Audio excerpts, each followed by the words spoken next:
د سیمې هیواد او د نړۍ تازه خبرونه هر غړي د کندز رادیو څخه مه هېروئ.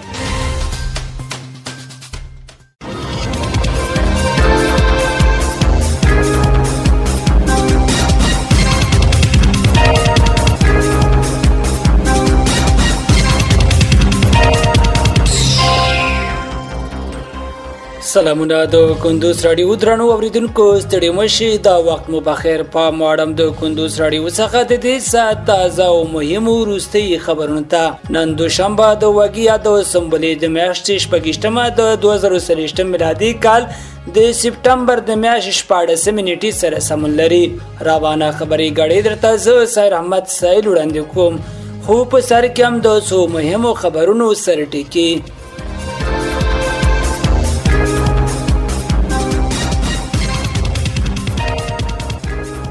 کندز کې د نبی روغدو کسانو درملنه شوه.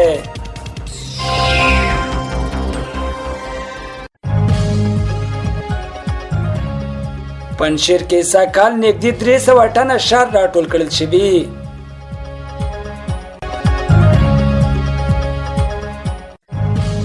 او د وینزویلا د ولسمشر د وژلو پلان شنډ شو.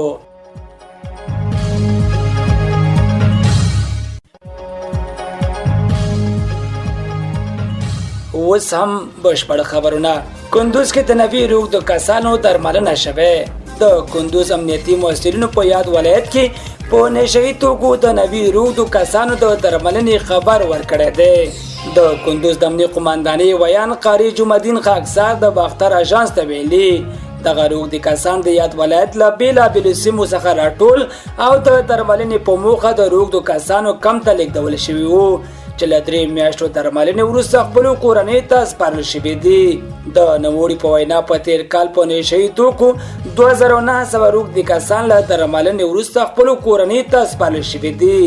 د یادونې وړ ده چې اسلامي امارات له بریا وروسته له ټولو ولایتونو څخه په نشهیي توکو زرګونه روغدي کسان راټول او د روغدو کسانو د درملنې په مرکزونو او روغتونونو کې روغ شوي دي.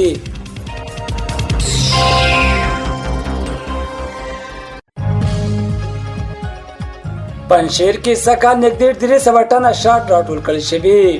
د پنځیر د کرنې اوبو لګولو او مالدارۍ ریاست مسؤلینو په یاد ولایت کې د روان کال په بهیر کې 2.8 ټنه شاتو د تولید خبر ورکړی دی.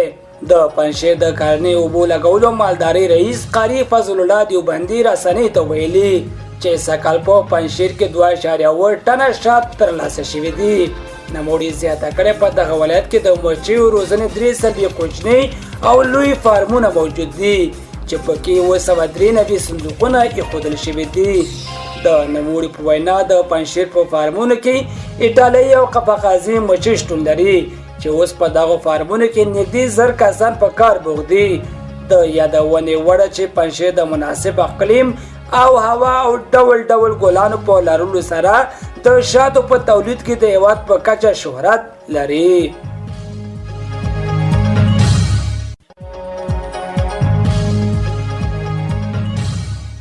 او د وینزویلا د ولسمشر د وژلو پلان شنډ شو. د وینزویلا د کورنیو چارو وزیر دیوسدادو کابیلو په ځایي وخت شنبه د هغه شپږو تنو د نیولو خبر ورکړی چې غوښتل د دغه هیواد ولسمشر نیکولاس مادورو وژني.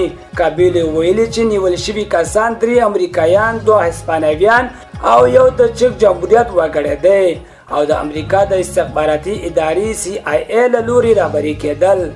امریکا د شنبه په ورځ په وینزویلا کې د خپل یو پوځي د نیولو خبر تایید خو د مادورو د وژلو پلان کې خپل لاس لرل رد کړی دی. یاد وزارت زیاته کړه چې د خپل 2 نورو اتباعو د نیولو موضوع هم خبر دی. د یادونې وړ ده چې وینزویلا د مادورو تر بیا واک ته رسیدو وروسته د لاریونونو او خپل منځي سیاسي اختلافاتو شاهد هیواد دی او لارین کوونکي چې د دغه هیواد اپوزیسیون له لوري رهبري کیږي د مادورو د واک پرېښودو غوښتنه کوي. درنو اوریدونکو، په خبري غړي کې راټول شي مطالب هم دومره ول. تر بلې خبري غړي لوی عمل شه.